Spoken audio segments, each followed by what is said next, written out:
স্বাগত সন্ধ্যার মাছরাঙা সংবাদের সঙ্গে আছি আমি ইফতিসাম নাসিম। শুরুতেই গার্ডিয়ান লাইফ ইন্স্যুরেন্স সংবাদ শিরোনাম। ডাকসু নির্বাচনের প্রচারের শেষ দিন আজ, যে সময় শেষ হচ্ছে রাত 10টায়। শেষ দিনেও নানা অভিযোগ পাল্টা অভিযোগ করেছেন প্রার্থীরা। বিভিন্ন দলের নেতারা ভোট চাইছেন, এমন অভিযোগ আবারও এসেছে।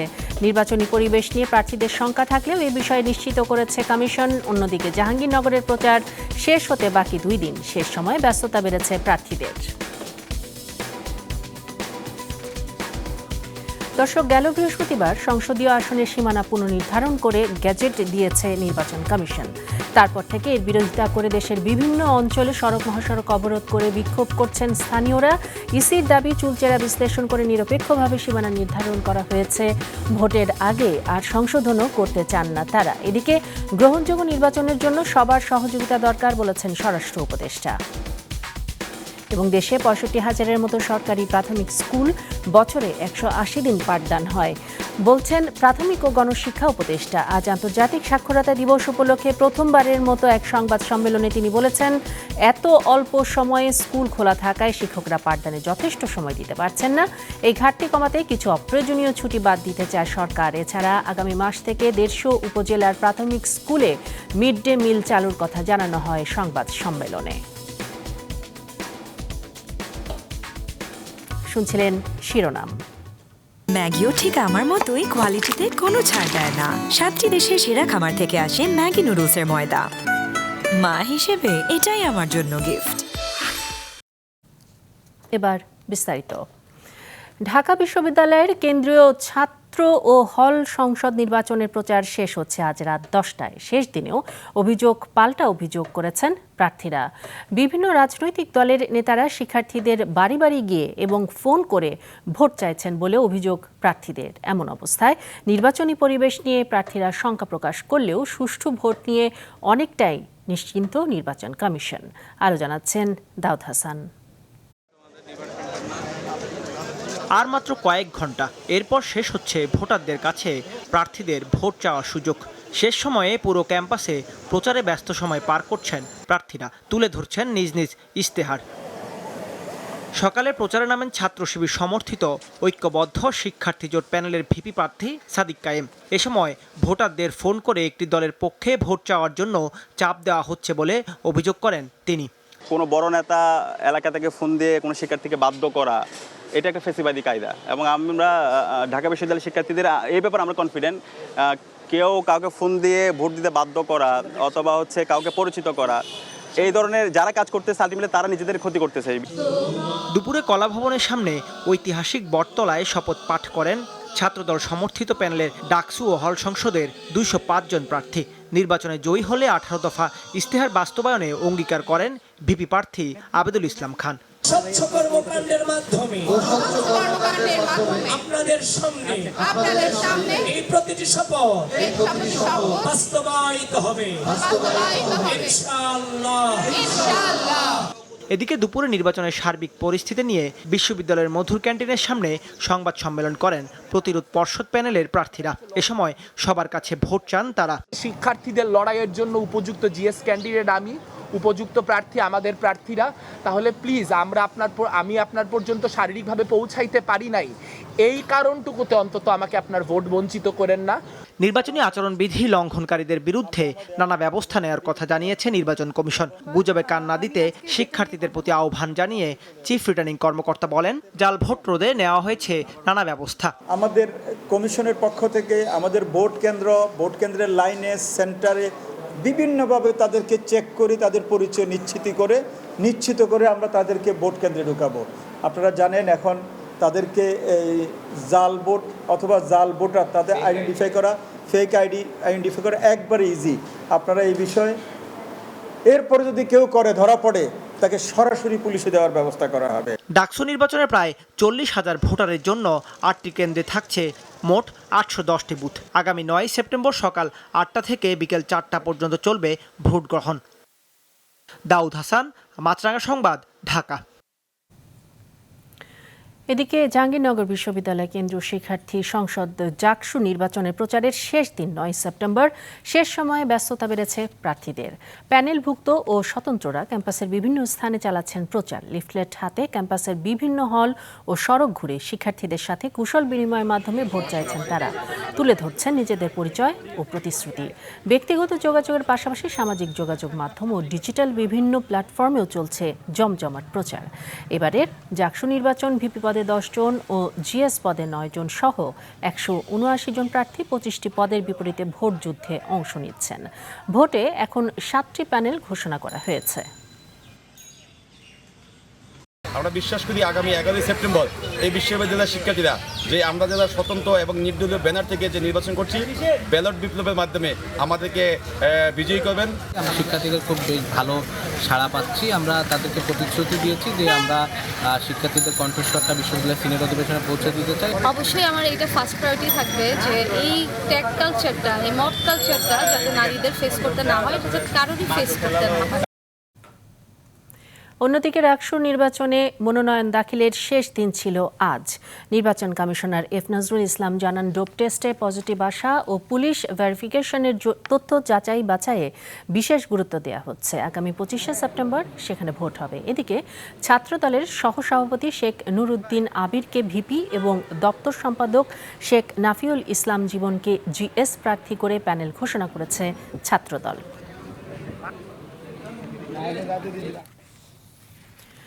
সংসদীয় আসনের সীমানা পুনর্নির্ধারণ নিয়ে দেশের বিভিন্ন স্থানে স্থানীয় ভোটাররা সড়ক মহাসড়ক অবরোধ করে বিক্ষোভ করেছেন। নির্বাচন কমিশন বলছে, সতর্কতা, বিচক্ষণতা ও নিরপেক্ষভাবে এ সিদ্ধান্ত নিয়েছে কমিশন। কমিশনের সিদ্ধান্তের বিরুদ্ধে আদালতে প্রশ্ন তোলার সুযোগ নেই কারও। ইঙ্গিত দিয়েছেন, ভোটের আগে সীমানা আর সংশোধন হবে না। বিগত প্রায় প্রতিটি সংসদ নির্বাচনের আগে সংসদীয় আসনের সীমানা অল্প বিস্তর পুনর্নির্ধারণ করেছে নির্বাচন কমিশন। এবারও বেশ কিছু সংসদীয় আসনের সীমানা পুনর্নির্ধারণ করেছে। ব্রাহ্মণবাড়িয়া 3 আসনের বিজয়নগর উপজেলার চান্দুরা ও বুধস্তি ইউনিয়নকে ব্রাহ্মণবাড়িয়া 2 আসনে অন্তর্ভুক্ত, বেড়া উপজেলাকে পাবনা 1 আসন থেকে সরিয়ে পাবনা 2 আসনের সঙ্গে যুক্ত করা, ফরিদপুর 4 আসনের ভাঙ্গা উপজেলার আলগি এবং হামিরদি ইউনিয়নকে ফরিদপুর 2 আসনে নিয়েছে। বাগেরহাট জেলায় ছিল 4টি আসন, কমিয়ে 3টি করার প্রতিবাদে এলাকায় বিক্ষোভ করেছেন স্থানীয় ভোটার ও বাসিন্দারা। আমাদের ভাঙার মানুষের একটি দাবি, এই ভাঙাকে অঙ্গচ্ছেদ করা যাবে না।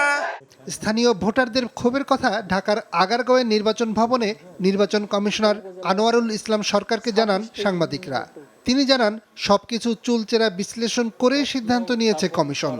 এই সিদ্ধান্তের বিরুদ্ধে আদালতেও যাবার সুযোগ নেই। আইনগতভাবে সুযোগ নেই। তো কমিশন যেটি করেছে, চুলচেরা বিশ্লেষণ করে চূড়ান্ত গেজেট প্রকাশ করেছে এবং কমিশন মনে করে যে এটি সর্বোচ্চ সতর্কতা এবং বিচক্ষণতার মাধ্যমে নিরপেক্ষভাবে এই কাজটি শেষ করেছে। নির্বাচন কমিশনার জানান, সীমানা পুনর্নির্ধারণে ভোটার সংখ্যাকে গুরুত্ব দেওয়া হলেও ক্ষেত্র বিশেষে ভৌগোলিক অবস্থান ও প্রশাসনিক অখণ্ডতাকেও গুরুত্ব দেওয়া হয়েছে। তবে এবার মোট কতটি আসনের সীমানার পুনর্বিন্যাস করা হয়েছে তা জানাতে পারেননি তিনি। এই সংখ্যাটা এক্স্যাক্টলি আমি এখনো ক্যালকুলেশন করি নাই, তবে মোরলেস 40+ সংখ্যাটা সম্ভবত 46। নির্বাচন কমিশনার আনোয়ারুল ইসলাম জানান, ফেব্রুয়ারিতেই নির্বাচন হবে। আইন শৃঙ্খলা পরিস্থিতি এখনো নিয়ন্ত্রণের মধ্যে রয়েছে। নিয়াজ মোরশেদ, মাছরাঙা সংবাদ, ঢাকা। ফেব্রুয়ারিতে জাতীয় সংসদ নির্বাচনকে সামনে রেখে সব ধরনের প্রস্তুতি নেওয়া হচ্ছে বলে জানিয়েছেন অন্তর্বর্তী সরকারের প্রধান উপদেষ্টা প্রেস সচিব শফিকুল আলম। রাষ্ট্রীয় অতিথি ভবন যমুনায় প্রধান উপদেষ্টার নেতৃত্বে দুপুরে দেশের সাম্প্রতিক পরিস্থিতি, নির্বাচন ও আইন শৃঙ্খলা সংক্রান্ত এক বৈঠক অনুষ্ঠিত হয়। বৈঠক শেষে বিকেলে রাজধানীর ফরেন সার্ভিস একাডেমিতে এক ব্রিফিংয়ে কথা বলেন প্রেস সচিব। জানান, যেভাবেই হোক ফেব্রুয়ারির প্রথমার্ধে নির্বাচন হবে। আইন শৃঙ্খলা পরিস্থিতির উন্নয়নের জন্য সরকার কাজ করছে বলেও জানান তিনি। মিটিংয়েও বলা হয়েছে যে নির্বাচন যে করেই হোক ফেব্রুয়ারির প্রথমার্ধের মধ্যে নির্বাচন হবে। পৃথিবীর কোনো শক্তি নাই এই নির্বাচন কে ঠেকাতে পারে। নির্বাচন হবে এবং সে বিষয়ে পুরো যত ধরনের প্রস্তুতি লাগে সেই প্রস্তুতিগুলো নেওয়া হচ্ছে। শুধু আইনশৃঙ্খলা বাহিনী নয়, গ্রহণযোগ্য নির্বাচনের ক্ষেত্রে সবার সহযোগিতা প্রয়োজন, তা না হলে এটি সম্ভব নয় বলে মন্তব্য করেছেন স্বরাষ্ট্র উপদেষ্টা জাহাঙ্গীর আলম চৌধুরী। রাজনৈতিক নেতৃবৃন্দকে তেল না দিয়ে পুলিশকে জনগণের জন্য কাজ করার পরামর্শ তার। যতই চাপ আসুক না কেন, নির্বাচনের আগে লটারির মাধ্যমেই পুলিশে বদলি ও পোস্টিং দেওয়া হবে বলে আবারও জানান তিনি। ত্রয়োদশ জাতীয় সংসদ নির্বাচনের প্রস্তুতি শুরু করেছে সরকার, যার অংশ হিসেবে নির্বাচনী প্রশিক্ষণ কর্মসূচি হাতে নিয়েছে বাংলাদেশ পুলিশ। সকালে রাজারবাগে এর উদ্বোধন করেন স্বরাষ্ট্র উপদেষ্টা। এই নির্বাচনকে ঘিরে এদেশের আপাময় জনগণের প্রত্যাশা আকাশ ছোঁয়া। সেই প্রত্যাশা পূরণের সবচেয়ে গুরুত্বপূর্ণ দায়িত্ব পুলিশের কাঁধে। নির্বাচন সংক্রান্ত এই প্রশিক্ষণ কোর্সটি এক অর্থে পুলিশের মধ্যে একটি মাল্টিপ্লায়ার ইফেক্ট সৃষ্টি করবে। অনুষ্ঠানে পুলিশের মহাপরিদর্শক বলেন, চাপের মধ্যেও নিরপেক্ষভাবে দায়িত্ব পালন করতে হবে পুলিশকে। একই অনুষ্ঠানে প্রধান উপদেষ্টার বিশেষ সহকারী খোদা বক্স চৌধুরী বলেন, এবারের নির্বাচন পুলিশের জন্য চূড়ান্ত পরীক্ষা। ক্রাইম শুরু হয় ওখানে, রেকর্ড হয় ওখানে, তদন্ত হয় ওখানে, বিচার শেষ হয় ওখানে। এই ইউনিটটাই আপনাদের সব কিছু এখানে কাজগুলা শুরু যেখানে, শেষও সেখানে। বাকিগুলো উপরের অংশটা হচ্ছে অ্যাপিল হাইকোর্ট, সুপ্রিম কোর্টে। ঠিক নির্বাচনের কাজটাও কিন্তু আপনাদের ওখানেই হবে। এই প্রশিক্ষণের মধ্য দিয়ে আমরা জানব কিভাবে চাপের মধ্যেও নিরপেক্ষ থাকা যায়, কিভাবে সংঘাতের পরিবর্তে সমাধানকে অগ্রাধিকার দেওয়া যায়। সবার কাছে গ্রহণযোগ্য নির্বাচন উপহার দিতে বিগত 3টি নির্বাচনের কর্মকাণ্ডের কথা ভুলে যেতে হবে বলে বলেন স্বরাষ্ট্র উপদেষ্টা। সবচেয়ে বড় স্টেক হোল্ডার যদি বলেন পলিটিক্যাল পার্টি, তারা নির্বাচনটা কিভাবে চাচ্ছে। দেন আছে ইলেকশন কমিশন, তারপরে আছে প্রশাসন, তারপরে আছে আমাদের আইন শৃঙ্খলা বাহিনী। এখন সবাই সহযোগিতা ছাড়া একটা কিন্তু সুস্থ এবং শান্তিপূর্ণ এবং আমাদের মাননীয় প্রধান উপদেষ্টা যা আসা একটা উৎসবমুখর নির্বাচন, এটা কিন্তু সম্ভব হয় না। পলাতক শক্তি মাঝে মাঝেই দেশের পরিস্থিতি অস্থিতিশীল করতে চাচ্ছে, তাই আইনশৃঙ্খলা বাহিনীকে সতর্ক থাকার পাশাপাশি লুট হওয়া অস্ত্র উদ্ধারে তৎপরতা বাড়ানোর পরামর্শ দেন তিনি। জাহিদ সেলিম, মাছরাঙা সংবাদ, ঢাকা। সাক্ষরতার হার বাড়ানো ও প্রাথমিক শিক্ষার ঘাটতি কমাতে প্রাথমিক স্কুলগুলোর ছুটি কমিয়ে আনতে চায় সরকার। এছাড়া 150টি উপজেলার প্রাথমিক বিদ্যালয়গুলোতে আগামী অক্টোবর মাস থেকে চালু হচ্ছে মিড ডে মিল। সারা দেশে সরকারি প্রাথমিক বিদ্যালয় আছে 65,500-এর মতো। প্রাথমিক ও গণশিক্ষা উপদেষ্টা বলছেন, এসব স্কুলে বছরে পাঠদান চলে 180 দিন। এ কারণে শিক্ষকরা অনেক ক্ষেত্রেই শিক্ষার্থীদের প্রয়োজনীয় সময় দিতে পারছেন না। ফলে একদিকে যেমন ঝরে পড়ছে অনেক শিক্ষার্থী, অন্যদিকে যারা হাই স্কুলে যাচ্ছে তাদের রয়ে যাচ্ছে শিক্ষায় ঘাটতি। এমন বাস্তবতায় কিছু অপ্রয়োজনীয় ছুটি বাদ দিতে চায় সরকার। একটা শিক্ষক একজন ছাত্রের সঙ্গে কতটুকু সময় দিতে পারছেন, এই কন্ট্যাক্ট আওয়ার নির্ভর করছে কির উপরে? প্রথমত নির্ভর করে কতদিন স্কুল খোলা থাকে। 365 দিনের মধ্যে আমার স্কুল খোলা থাকছে কয়দিন? 180। এর মানে আমাদের অনেক অপ্রয়োজনীয় ছুটি রয়ে গেছে।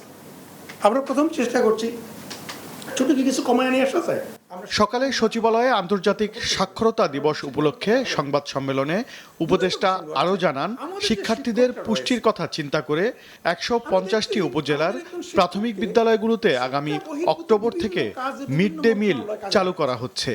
খাবারের বিষয়ে থাকতেছে আমাদের বান, ডিম, মৌসুমি ফল, ফর্টিফাইড বিস্কিট আর ইউএসটি মিল্ক, এই 5 ধরনের বিষয় থাকবে। সংবাদ সম্মেলনে জানানো হয়, বিবিএস এর সবশেষ হিসেবে দেশে সাক্ষরতার হার 77.9%। বাকি 22.1% জনগোষ্ঠী নিরক্ষর।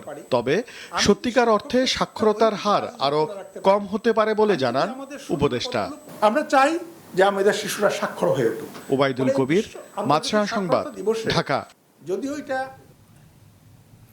পল্লী বিদ্যুতায়ন বোর্ড ও পল্লী বিদ্যুৎ সমিতির একত্রীভুক্তকরণ সহ 4 দফা দাবিতে অনির্দিষ্টকালের জন্য গণছুটি কর্মসূচি প্রত্যাহার করে 24 ঘন্টার মধ্যে কাজে যোগ দিতে নির্দেশ দিয়েছে বিদ্যুৎ জ্বালানি ও খনিজ সম্পদ মন্ত্রণালয়। আজ দেয়া এক নোটিশে মন্ত্রণালয় কাজে যোগ না দিলে ব্যবস্থা নেয়ার হুঁশিয়ারি দিয়েছে। 4 দফা দাবিতে আজ দিনভর সারা দেশের পল্লী বিদ্যুৎ সমিতির কর্মকর্তা কর্মচারীরা গণছুটি নিয়ে অফিস থেকে বের হয়ে যান। অফিসের বাইরে বিক্ষোভ করেন তারা। এদিকে নেত্রকোনায় 4 দফা দাবিতে অনির্দিষ্টকালের জন্য গণছুটি কর্মসূচি পালনের দায়ে 6 জনকে বরখাস্ত করেছে কর্তৃপক্ষ। এছাড়া যশোর, খুলনা, কুমিল্লা সহ সারা দেশে পল্লী বিদ্যুৎ সমিতির কর্মকর্তা কর্মচারীরা গণছুটি কর্মসূচি পালন করছেন। মবের ঘটনা ঘটলে অন্তর্বর্তী সরকার শুধু বিবৃতি দিচ্ছে না, জড়িতদের শাস্তির মুখোমুখিও করছে বলে দাবি করেছেন পরিবেশ বিষয়ক উপদেষ্টা সৈয়দা রিজওয়ানা হাসান। দুপুরে রাজধানীর একটি হোটেলে ব্রডকাস্ট জার্নালিস্ট সেন্টার বিজেসি আয়োজিত গণমাধ্যমের সংস্কার কমিশন প্রতিবেদন পর্যালোচনা বিষয়ক মতবিনিময় সভায় তিনি বলেন, সরকার গণমাধ্যমকে বস্তুনিষ্ঠ এবং স্বাধীন দেখতে চায় বলেই গণমাধ্যম সংস্কার কমিশন গঠন করেছিল। বলেন, সংস্কার তখনই টেকসই হয় যখন তার সঙ্গে জনগণ ও রাজনৈতিক শক্তি থাকে। মবের শিকার সাংবাদিকদের আইনি সহায়তা দিতে বিজেসির মতো প্রতিষ্ঠানগুলোর প্রতি আহ্বান জানান তিনি। এর আগে গণমাধ্যম সংস্কার কমিশনের দেয়া প্রতিবেদন ও পরবর্তী পরিস্থিতি নিয়ে বিজেসির পক্ষ থেকে একটি পর্যালোচনা তুলে ধরা হয়।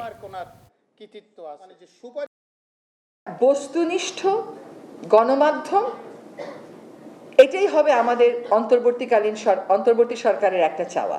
এটার জন্য যে কমিটি কাজ করছে, আমি আপনাদেরকে কথা দিয়ে যাচ্ছি, এই কমিটি আপনাদেরকে সহসাই ডাকবে, সকল মত সন্নিবেশ করে একটা পথরেখা করে দিয়ে যাব এবং এই পথরেখার সাথে যেটুকুন বাস্তবায়ন করা আমাদের পক্ষে সম্ভব আমরা সেটুকুন বাস্তবায়ন করব। তবে এটা মাথায় রাখতে হবে যে কোনো সংস্কার তখনই টেকসই হবে যখন তার পিছনে জনসমর্থন থাকবে, রাজনৈতিক সমর্থন থাকবে এবং যেই সেক্টরের সংস্কার সেই সেক্টরে ঐক্য থাকবে।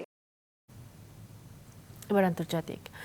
গাজা উপত্যকায় ইসরায়েলের হামলায় গত 24 ঘন্টায় অন্তত আরও 68 প্যালেস্টাইনি নিহত হয়েছেন। গাজার বিভিন্ন স্কুল, তাঁবু ও ঘরবাড়ি লক্ষ্য করে ইসরায়েল হামলা চালিয়েই যাচ্ছে।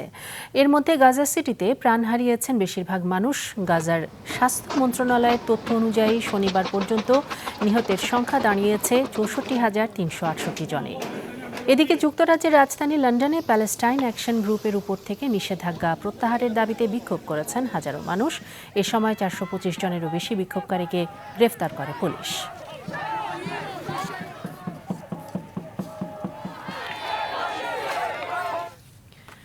সন্ধ্যার সংবাদ শেষ করব, তবে যাবার আগে গার্ডিয়ান লাইফ ইন্স্যুরেন্স সংবাদ শিরোনামগুলো আরও একবার। ডাকসু নির্বাচনের প্রচারের শেষ দিনে অভিযোগ পাল্টা অভিযোগ প্রার্থীদের। জাহাঙ্গীরনগরের প্রচার শেষ হতে বাকি 2 দিন। সংসদীয় আসনের সীমানা নিয়ে অসন্তোষ, বিভিন্ন অঞ্চলে সড়ক মহাসড়ক অবরোধ করে বিক্ষোভ। ভোটের আগে আর সংশোধন নয় বলছে ইসি।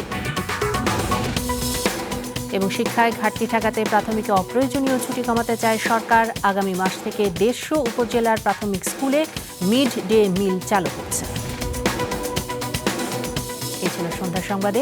ফেসবুকে আপডেট পেতে ভিজিট করুন মাছরাঙা টেলিভিশনের পেজে, ইউটিউব চ্যানেলেও দেখতে পারেন আমাদের সংবাদ, প্রতিবেদন এবং অনুষ্ঠান। দর্শক, রাস্তার ধুলো ও ধোঁয়া ফুসফুসের ক্ষতির কারণ হতে পারে, তাই জীবাণু ও ফুসফুসের সংক্রমণ থেকে সুরক্ষিত থাকতে ব্যবহার করুন ফেস মাস্ক। এতক্ষণ সঙ্গে থাকার জন্য ধন্যবাদ জানিয়ে আমি ইফতিসাম নাসিম শেষ করছি সন্ধ্যার মাছরাঙা সংবাদ। এই দিন এইভাবে।